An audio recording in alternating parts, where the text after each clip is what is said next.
Journey तो अपना कुछ बहुत लंबा नहीं है, 2 घंटे 3 घंटे का होता है, पर खैर आदत से मजबूर हमने कुछ खाने पीने के लिए किया। और बीच में यहाँ पे एक जगह है, ये रुकती है गाड़ी, ऐसा कुछ सीन है, यहाँ पे गाड़ी रुकती है। और तो अभी बस रुके हुए हैं और नेक्स्ट स्टॉप अब होगा डायरेक्ट वाराणसी में। अभी तो खैर टाइम हो रहा है लगभग 4:30 पौने 5 बज रहा है। तो शाम के टाइम में तो बहुत सारी ऐसी चीज़ें जो है, जैसे सारनाथ, वैसे मेरा प्लान था एक्सप्लोर करने का, तो वहाँ का प्लान तो अभी पॉसिबल नहीं हो पाएगा, क्योंकि वैसे कि 4, साढ़े 4, 5 बजे तक बहुत सारी चीज़ें बंद हो जाती है। अब चीज़ें ऐसी है कि शाम के टाइम में जो भी चीज़ें खुली होंगी, जैसे मंदिर और कुछ और एक्सप्लोर करने के लिए बहुत अच्छी चीज़ें हैं बनारस में। ऑब्वियसली यार, वर्ल्ड का सबसे पुराना शहर है, तो चीज़ें वहाँ पे ऑब्वियस है कि होंगी तो बहुत सारी। तो अभी चलेंगे और वहाँ पे हम लेके आपको, और नेक्स्ट स्टॉप है मेरा बनारस का। चलते हैं, बनारस से हमको बस का कॉल आ रहा है, अब निकलना है। मिलते हैं फिर अगली जगह पे। तो अभी एक्चुअली पहुँच चुके हैं बनारस का, अभी बैक साइड में मेरे स्टेशन है और यहाँ से ज़्यादा दूर नहीं है बस स्टैंड, तो हम चलते हैं फटाफट। 100 से 200 मीटर ही है।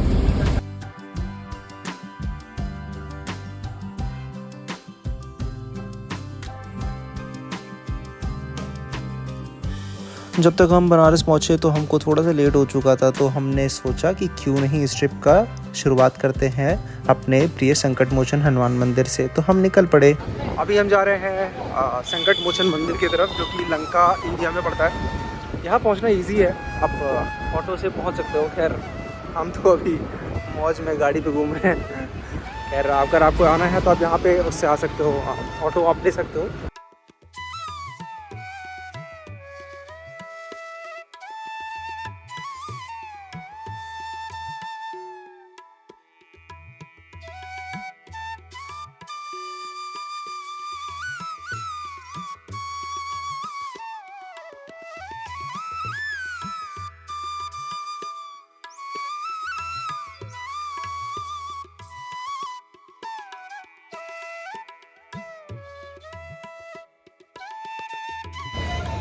नमस्कार दोस्तों, इस टाइम हम खड़े हैं संकट मोचन हनुमान मंदिर, जो कि है लंका वाराणसी में। और अभी खैर लाइट का इशू आ रहा है मेरे फेस पे, और यहाँ पे थोड़ी एरिया है। बैक साइड में मेरे मंदिर का जो एंट्री है वो है, और उसके जस्ट साइड में ही है आपको डिपॉजिट करने के लिए फ़ोन, घड़ी या फिर इलेक्ट्रॉनिक जमा सामान होते हैं ना, उनको डिपॉजिट करने के लिए छोटा सा एक लॉकर बना हुआ है। खैर आप वहाँ पर अंदर फ़ोन नहीं ले जा सकते, तो हम आपको अंदर नहीं ले जा पाए, दिखा पाए कैसा है। आपको बैक साइड में मेरे कुछ दुकानें दिख रही हैं, आप चीज़ें खरीद सकते हो सामान। खैर आपको प्रसाद या फिर वैसी टाइप की कोई भी चीज़ जो चाहिए तो वो आप मंदिर के अंदर से एक्वायर कर सकते हो। दोस्तों, ये वही जगह है जहाँ पे तुलसीदास जी को एक स्वप्न आया था, या फिर उनको एक दर्शन मिला था हनुमान जी का, और उसी के बाद उन्होंने इस जगह पे मंदिर बनवाया था। यहाँ पे कुआँ भी है, बहुत ही अच्छा है। खैर उसके किनारे अभी जाली लगाई हुई है। भगवान जी के दर्शन करके तो बहुत ही मज़ा आ गया। हमारे हनुमान जी का नाम ही है जैसे यहाँ पे संकट मोचन, तो वो आपके सारे संकट हर लेते हैं। यहाँ का कीर्तन आप 7:30 बजे के आसपास आई थिंक स्टार्ट होता है, या फिर उससे पहले से भी होता है, क्योंकि जब हम पहुँचे थे तो 7 बज रहा था। और यहाँ पर कीर्तन हमने अटेंड किया और बहुत ही प्यारा था। उसमें हारमोनियम और कुछ लोग बैठे रहते हैं, आप खुद भी मजीरा लेके बजा सकते हो। तो ये सारी चीज़ें हैं इस मंदिर की खूबसूरती। चला जा ब्रो, चलो लेट्स गो।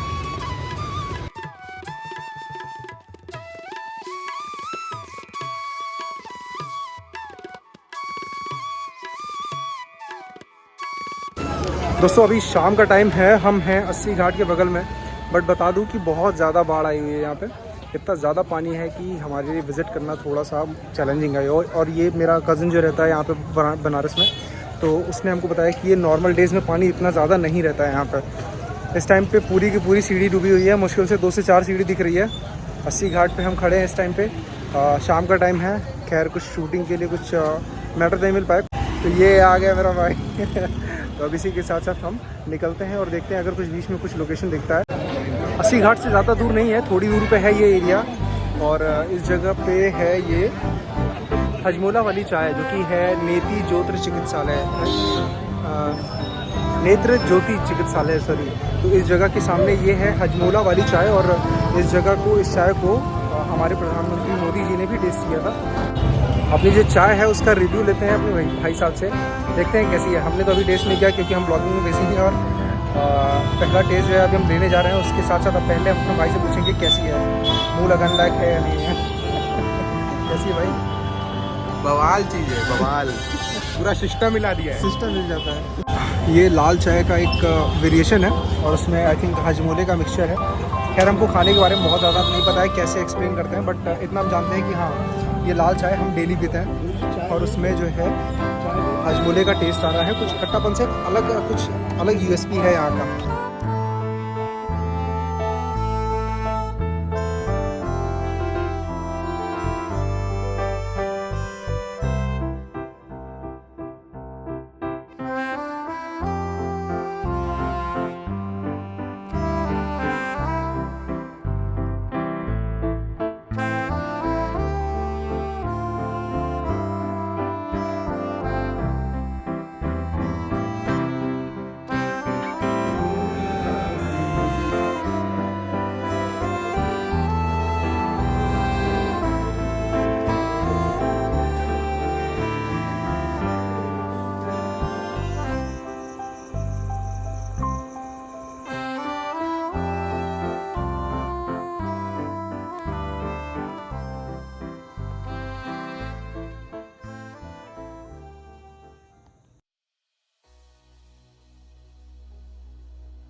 तो अभी जो हमारा पहला डेस्टिनेशन है वो है आर्कियोलॉजिकल साइट ऑफ सारनाथ। यहाँ पे वैसे सारनाथ का जो एरिया है यहाँ पे बहुत सारी चीज़ें हैं घूमने के लिए, बहुत सारे एरिया लोकेशंस कवर करने के लिए, जैसे चौखंडी स्तूप हो गया और उसके बाद हो गया हमारा आर्कियोलॉजिकल साइट या फिर उसको धार्मिक स्तूप भी बोलते हैं। उसी के साथ साथ यहाँ पे म्यूज़ियम है जो धार्मिक स्तूप में अंदर अशोकन पिलर है उसका जो लाइन कैपिटल है वो हमको अंदर मिलता है। खैर अंदर ले जाने के लिए हमको कैमरा अलाउड, फ़ोन अलाउड नहीं होता है बट कैमरा अलाउड होता है, तो कैमरा से देखेंगे जितनी चीज़ें पॉसिबल हो पाएगी उनका फ़ोटो लेंगे। और उसी के साथ साथ हम अभी चल रहे हैं धार्मिक स्तूप के अंदर और धार्मिक स्तूप के अंदर हम जाके देखेंगे कि क्या है आपको दिखाने लायक। खैर यहाँ की स्टोरी तो ऐसी है कि 5th-6th सेंचुरी BC यानी हाँ आज से करीब 2500 साल पहले यहाँ पे इस स्तूप का निर्माण होना शुरू हुआ था। बुद्धिज़्म के जब बुद्धिज़्म का जब स्टार्ट हुआ था तो यहाँ पे। खैर अभी पहले हम अंदर ले लेते हैं टिकट। यहाँ पे है टिकट काउंटर, हम चलते हैं टिकट लेके आपको बताते हैं कि टिकट का प्राइस कितना है और इसको लेना कैसे है।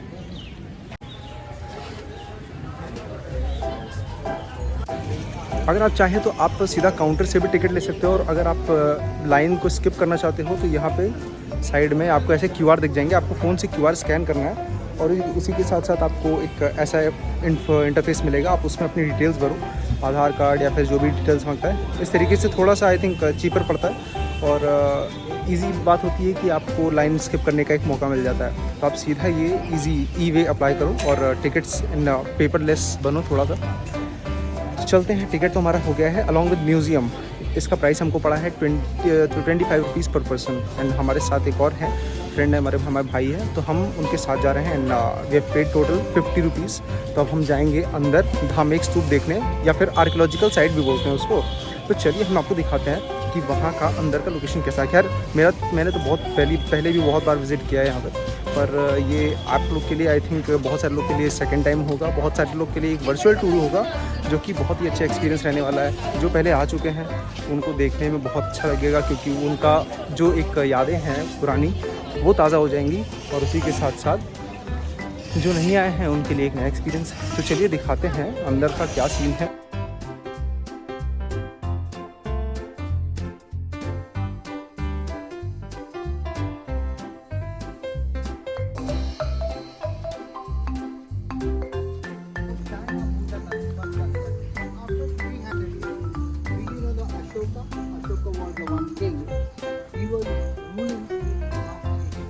Ashoka the great.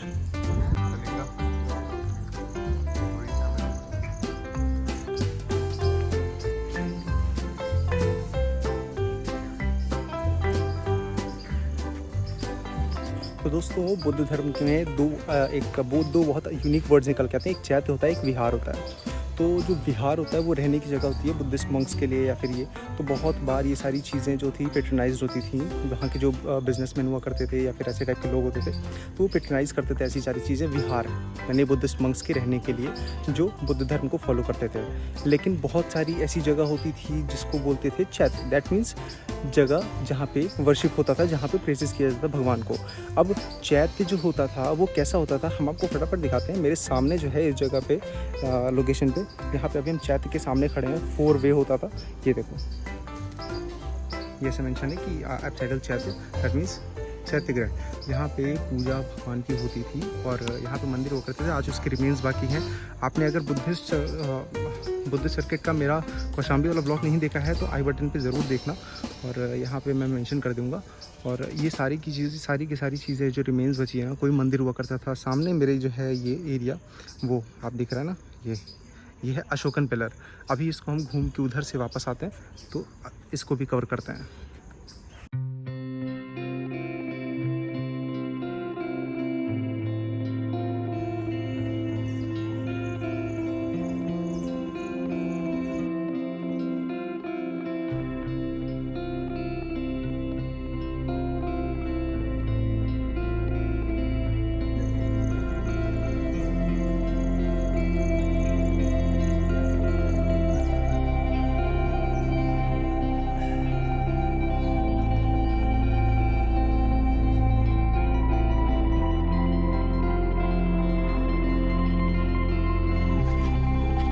दोस्तों अगर आप यहाँ पे इन्फॉर्मेशन चाहते हो तो आप सीधे QR को स्कैन करो और यहाँ के बारे में आपको बहुत सारी इन्फॉर्मेशन मिल जाएगी।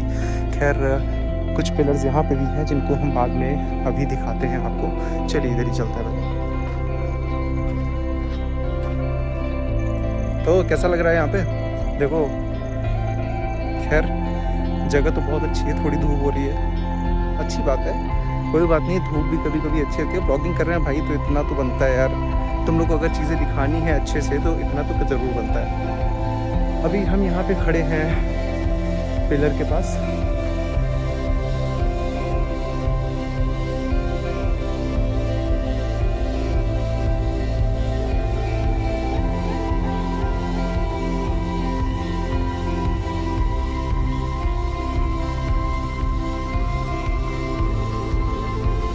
एक्सकवेशन होता है एक्चुअली इसका 1900s में, और उसी के बाद ये काफ़ी फेमस भी हो गई थी।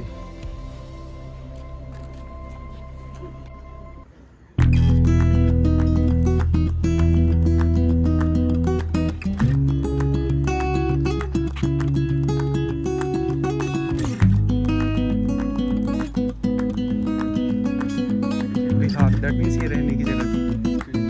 टाउन हॉल ऊपर नहीं जा सकते।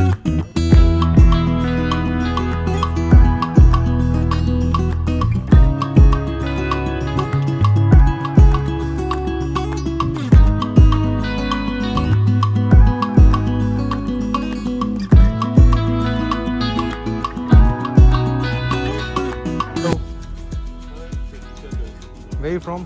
Like which country? Korea. So you practice Buddhism there? You practice Buddhism there? Okay. Okay. So how do you find this place? Is it beautiful? दोस्तों ये हमारे सामने धामेक स्तूप, और इसकी जो हाइट है वो अप्रोक्सीमेटली 43.6 मीटर्स की है।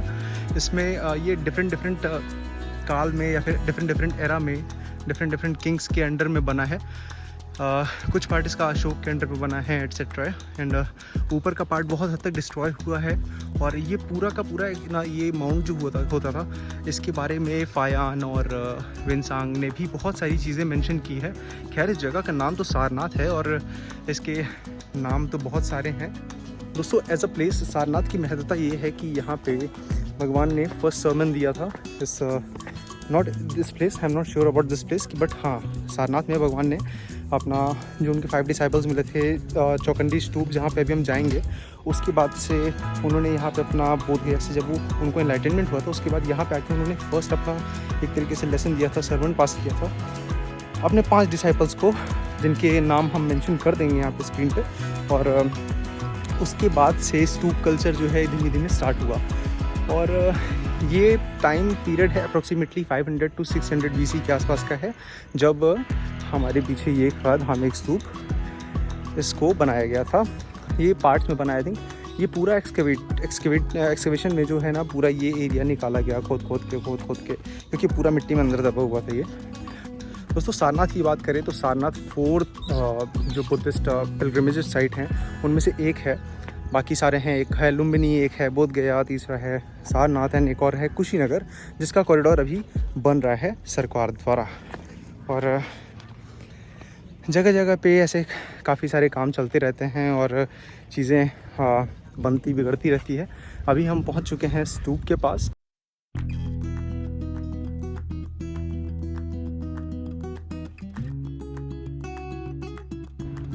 दोस्तों आप इसकी कार्विंग्स आप समझ सकते हो कि कितना पुराना और कितनी अच्छी नक्काशियाँ होती थी।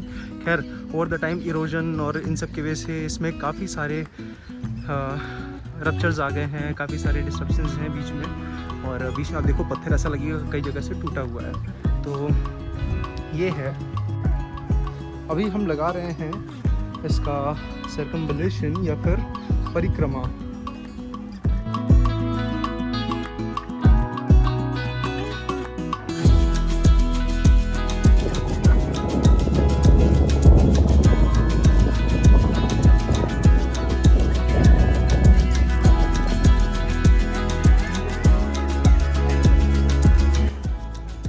गर्मी तो फाड़ू है, इसी के साथ पानी की बोतल ज़रूर लाएं, अंदर अलाउड नहीं होता है। खैर हम जब गिम्बल ला रहे थे अंदर, तो गिम्बल लाने से हमको थोड़ा मना किया गया। बोला कि एक्चुअली कैमरा है अंदर, तो हम इसको हाथ से ही शूट कर रहे हैं अभी।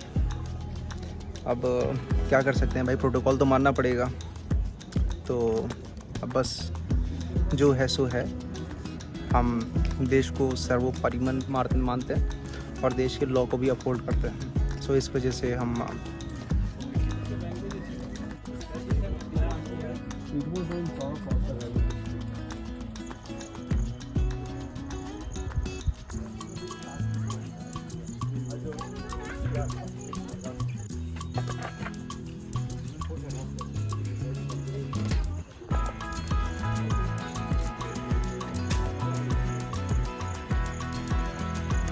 दोस्तों ये है अभी जहाँ हम खड़े हैं, ये है अशोकन पिलर।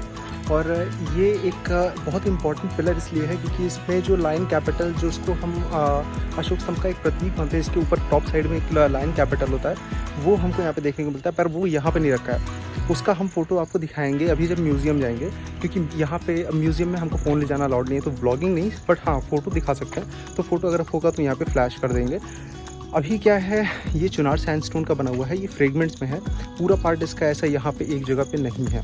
जो है इस पे जो इंस्क्रिप्शन है वो है ब्राह्मी स्क्रिप्ट में, जैसा कि हमने आपको दिखाया। और ये आपको नहीं दिख रहा है, तो ये देखो, ये खैर यहाँ पे ये कांच लगा हुआ है, तो इसकी वजह से मे बी ये विजिबल ना हो, बट हम इसको यहाँ पे मेंशन ज़रूर कर देंगे। देखो चल रहा है, तो ये ब्राह्मी स्क्रिप्ट में है। क्या चीज़ लिखा है क्या नहीं लिखा है वो हमारी समझ के बाहर तो है, पर ये आर्कियोलॉजिकल डिपार्टमेंट के समझ के बाहर नहीं है, ऐसा नहीं है।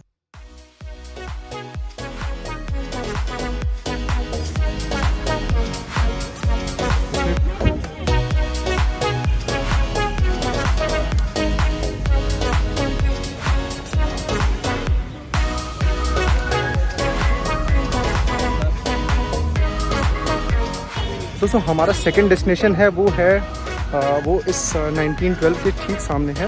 यहाँ पे पड़ता है म्यूज़ियम, आर्कियोलॉजिकल साइट, जहाँ पे हमने बोला ना कि अभी वहाँ पे हमको अशोकन पिलर का लाइन कैपिटल रखा है, वो इसमें अंदर रखा है। अंदर फ़ोन ले जाना अलाउड नहीं है, बट हम कोशिश करेंगे कि हम अपने कैमरे के थ्रू आपको बहुत सारी फ़ोटो क्लिक करने की। फ़ोन अलाउड नहीं है बट कैमरा अलाउड है, दैट इज़ लाइक एक आयरनी है यहाँ।